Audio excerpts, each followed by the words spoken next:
All right, I got to set one thing up real quick. I got to look at some notes. You said I had to have my stuff together. I'm there. Okay. Hello, everybody. My name is John Duresky. I'm from Tri-Cities, Washington. I made the drive up today. And I'm running for Congress because you deserve a better representative for your voice in Washington, D.C. Obviously, by the way, a couple of things. A big thanks to the local candidates.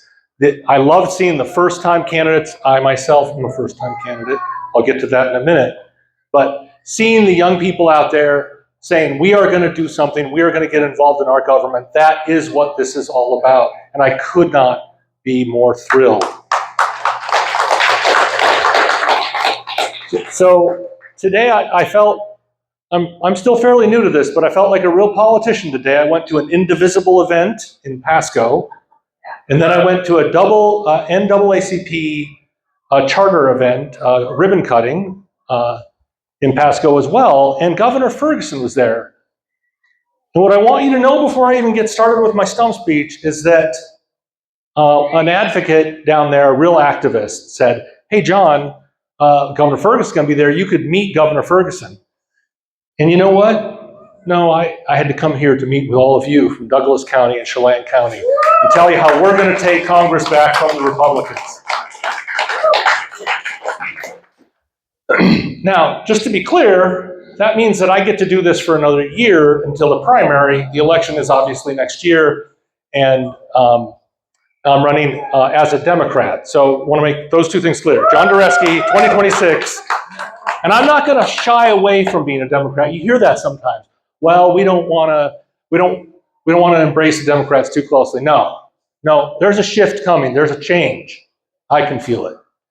So I don't have a traditional path to being a politician.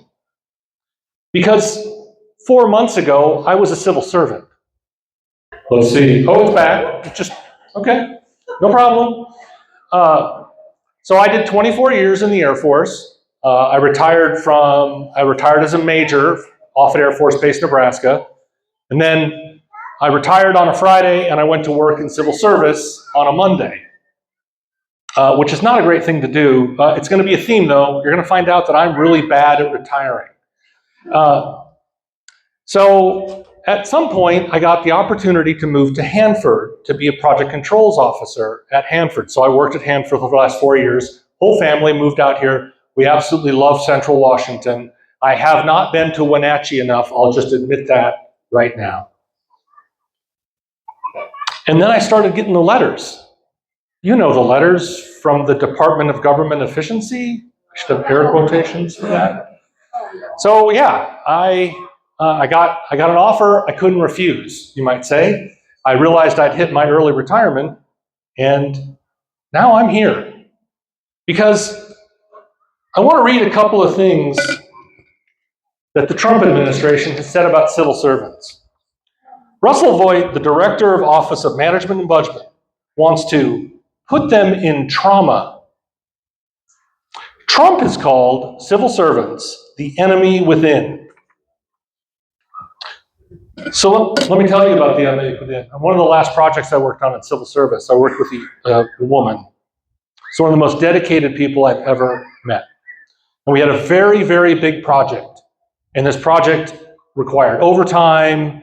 We were doing a contract transition. It took meticulous detail. It took great effort of coordination for meetings and all kinds of different branches to get this thing done right.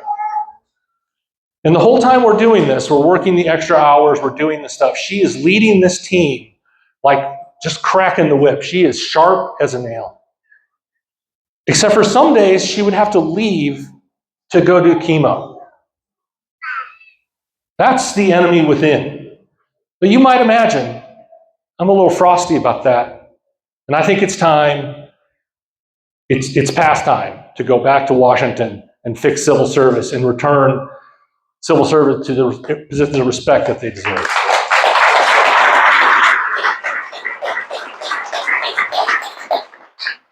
So I often get asked my platform, and this is, you know, everybody has political opinions, but when you're running for office, you actually have to have a platform.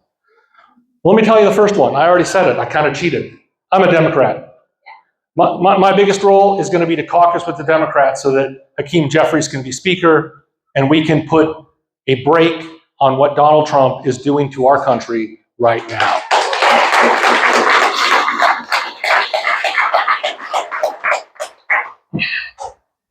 Now, there are a bunch of economic issues that we can talk about. I don't want to get too far down in the weeds on this. I'm kind of wonkish about this thing. I could talk about tax policy for like 10 minutes. Anybody? No? Well, so tariffs are in the Constitution as something Congress does. So you can bet when the Democrats take back Congress, we are going to put an end to this one-man tariff fantasy. It's going to be our job to fix that.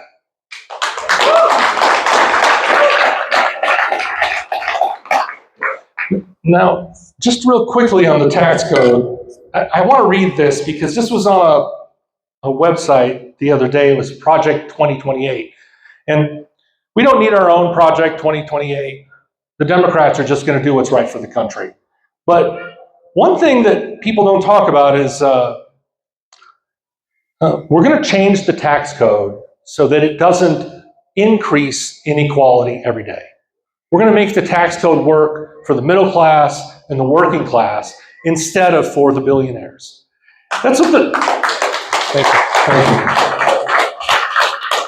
That's what the big billionaire bill really did. They tell you that it's tax cuts for everybody, but really it's tax cuts for the super wealthy. That's what it is. So, of course, at the indivisible thing today, the people talking about immigration, I heard a couple of people here today. We all feel it. Our country is doing this in our name, and it makes me very angry. I think Congress has a role to stop this right away. I think.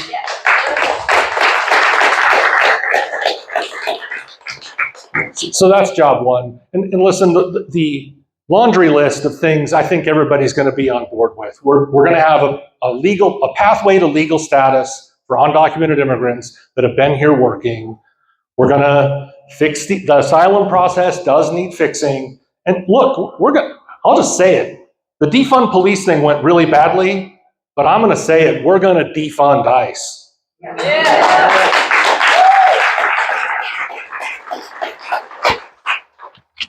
All right, one other quick thing, because you can't go on without this. The medical stuff, I just cannot believe what a mess the Republicans have made of medical care. And so we've got a lot to fix. And I just want to say one thing about this. They talk about these work requirements, and you see them on TV, and they just like toss it off like, oh yeah, well obviously that's the right way. Georgia tried to implement these work requirements, and the program cost $9 for every $1 of benefits. It cost $9 to administer for every $1 of benefits that it paid out. That is government we don't need. I spent 37 years in government. I think we can do better. And I'm going to let everybody know.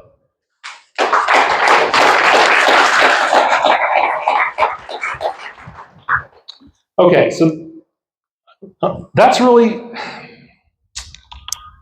Okay, that's all I got today. Sorry, I had another thing I wanted to do, but I'm not going to do it today. So again, John Duresky. I didn't bring enough I ran out of business. I have some business cards for you. I have a website. It's John Duresky for Congress. That's the number 4. I have a Facebook page. Matter of fact, I have all the social media. That's just a thing I get to be now as a social media person. I could really use your support. I will be back to talk to all of you again. We are not going to forget that Douglas County is in CD4. We're not going to be absent like Dan Newhouse has. We will be here for the constituents, for all of the voters of 4th District.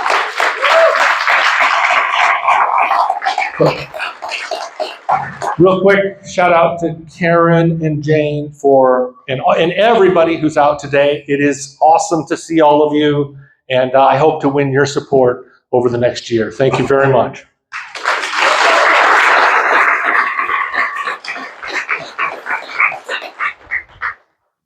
Thank you, John. Anybody have any burning questions? That Democrats sometimes run up against is that here in central Washington, a lot of people think that the Democrats are out of touch with the rural areas and only understand the Seattle area and the coast. What can you do to really get in touch with the people of this area who think that? It's a very good question. Did everybody hear the question? So what can I do to reach out to the rural vote? That is fun. The rural voters of 4th District. And the short answer is we're going to go the traditional way of meeting all the voters where they are, but we're going to reach out on social media. We're going to reach out through Doug White's PAC, Rural Americans Unite. We have several different paths, but the bottom line here is I've got a fishing boat at home. I'm an outdoorsman. I think I can talk. I have many people in my feed that are hardcore MAGA friends. I know what those people are about, and I really do believe that if we return to mainstream Democratic issues that serve the entire country, that we're going to win back the right number of those. We're not going to get them all. I'm just going to say it straight away. There's some cult members out there we're not going to get. But we're going to get, frankly, the real old-fashioned conservatives that you and I remember from, I don't know, the 80s, I guess. Anything else? Yes. How's your financing? Oh, I'm gonna fist bump you for that. I have it on here. Don't forget. Yes. Some people say, John, what does a congressman do? A congressman runs for re-election and begs for money. I mean, let's just call it the way it is. I have a donation link on my website, and the bottom line is, it is what it is. Your donation today gives me credibility and capability. And in order to make everyone else take us seriously, that has to happen. So it's all set up, it's all ready. It's a little underfunded.